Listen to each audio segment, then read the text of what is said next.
agus mahan hain, agus sama van Kayla siding, agus captain Gobbers and Oris. So, of special there in the Gwil locked in a heady and the ball in Blakelia, agus Sasulam Gwil Shivik ben a Tianov, Awesome Pronona, as there no ecologic folks.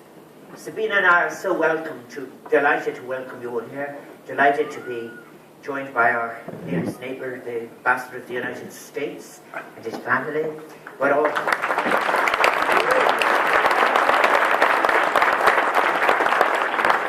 I knew we'd have to do something for that cup of sugar we borrowed, but there it is. And all of you people, indeed, we have, indeed, you're most welcome, all of you, from, whether it is from St. Patrick's or whether it is from Glenstall, pilgrim on the road since early morning, the abbot, doing penance, as they say. And we're delighted. These garden parties, this one in particular, is a very, very great pleasure, and I'm delighted that we were to the weather where you have been able to enjoy it so much. But the whole purpose of the 8 garden parties is to express our gratitude and appreciation and support, solidarity for different aspects of Irish life. For example, so far we've had a very large attendance at the one on cultural diversity, when we've had just and sustainable development and the importance of climate change. And we would have even more today that, as I call it, the tent or the marquee wouldn't be able to hold, was because the good news is that many of the actors are actually working and send messages, and we send messages to them that we're glad they're working too.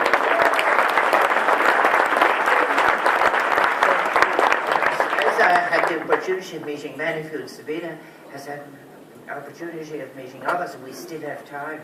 I think that the people who gathered here are people who are making, continue to make, or have made a unique and profound impact, be it on the world of Irish theatre, Irish writing. This is about today, it's about performance. Those who perform and change our lives.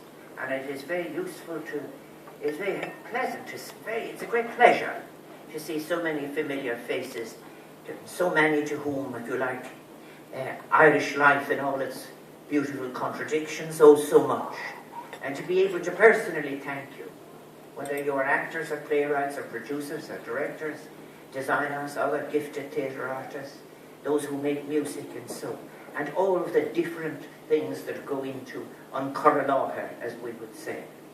I think that you have enriched our culture, and you're responsible for the ever-increasing number of people who wonder how this, in physical and population terms, small country can continue to produce such an international, such an extraordinary standard in theatre, drama, creativity.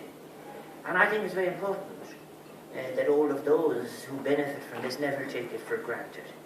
It's an important week, of course, in Ireland's artistic calendar, but also in every version of ourselves.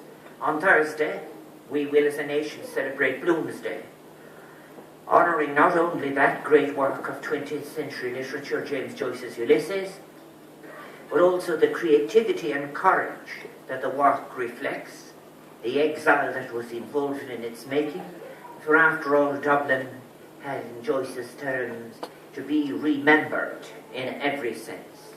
And as we remember Joyce as well, we remember Nora Barnacle.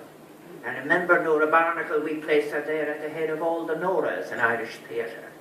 I think not just only of James Joyce's Nora, but of course there is Sean Casey's Nora, and Ibsen's Nora, and Shaw's Nora, and Synge's Nora. So therefore I often think maybe that was what was missing to some extent in William Butler Yeats's dramaturgy, the absence of a Nora.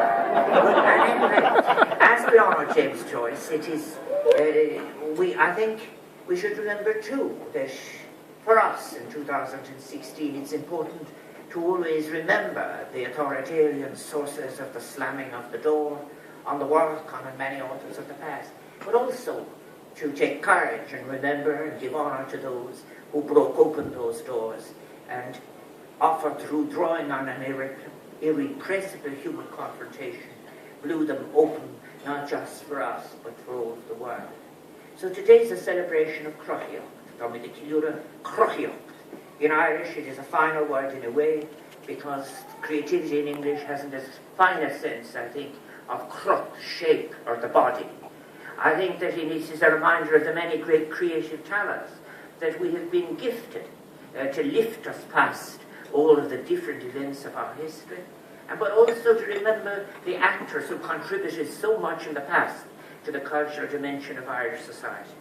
Then too, last week Mark would have been the 77th birthday of Deirdre O Connell, of the Stanislavski studio and founder of the Focus Theatre, which has played such an integral role in the world of Irish theatre. Indeed, many of you here today will recall it as an important part of your own artistic journey, and will have your own personal memories of that much loved and respected theatre and its founders. So today it is fitting that we remember Deirdre and all she so generously gave to the world of Irish theatre.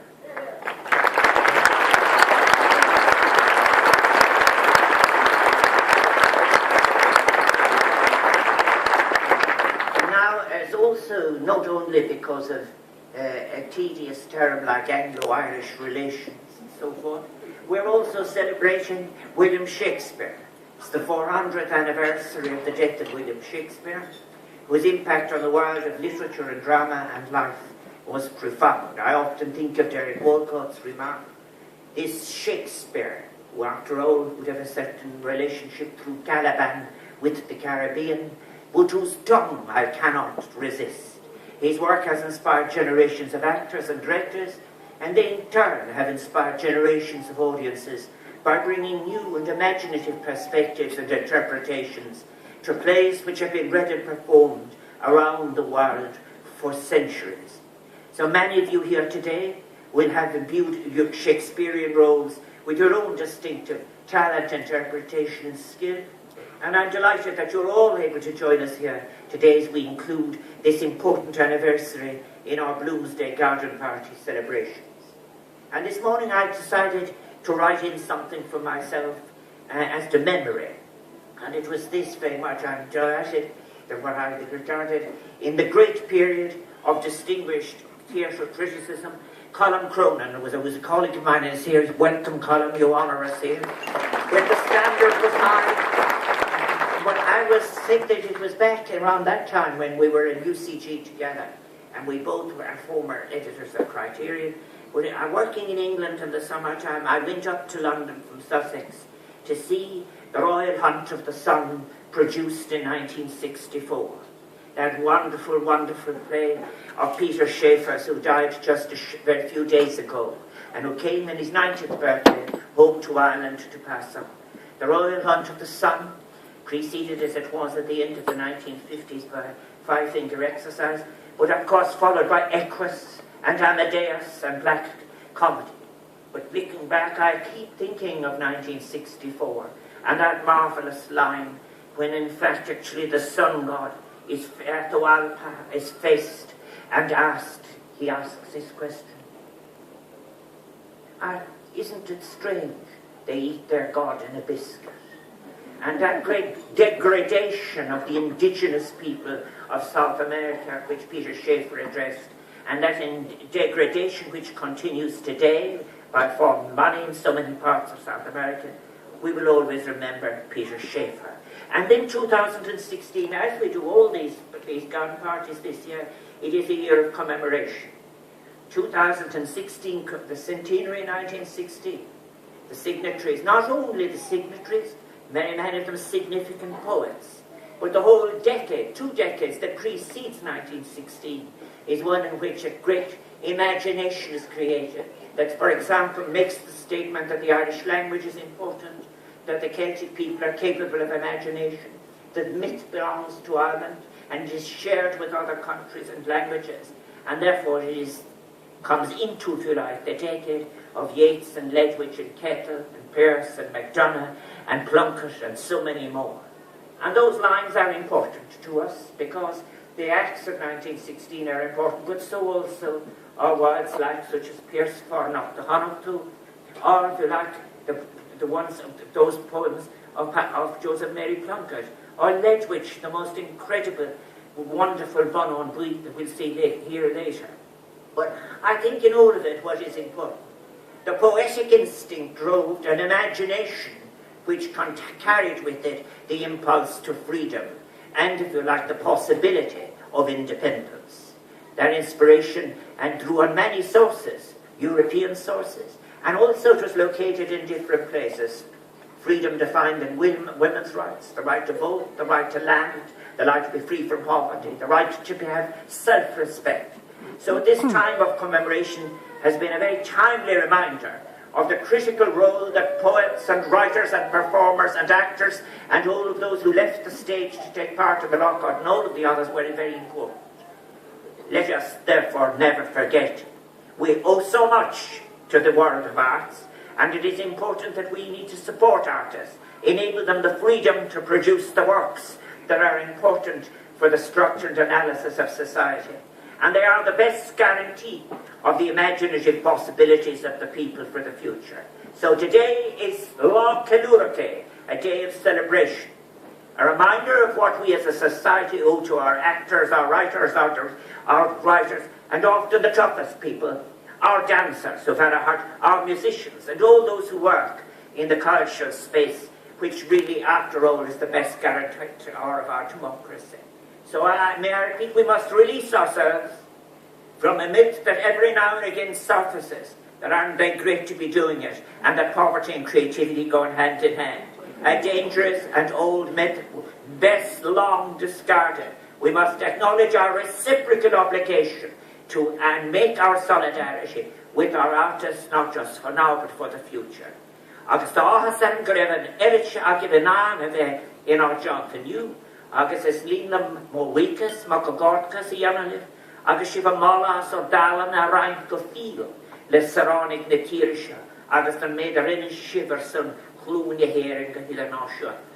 I'm so delighted that so many of you have been able to find time to join us today, and I congratulate and commend you all for the talent that you have been sharing so generously with all of your fellow citizens. Long may you do so, and for all you do to enhance Ireland's best image of itself at home and abroad. Martha Skirkin Creek, to finish, I do want to thank most sincerely, on Sabina's behalf and on my behalf, on all of our behalf, to Alan Gilson and RMC. And to thank you, Alan.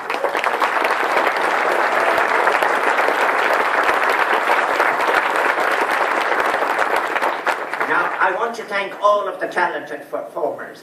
I ran in, as they say, to some of you outside, and more of you are looking forward to listening in here. I want to say thank you for all of them, in all of their different diversity and talent. And then I want to say that all of this happens here. It happens because of the generosity, the dedication, the good humour, the culinary skills, and the sheer endurance of our wonderful staff in the Auras. Thank you very much.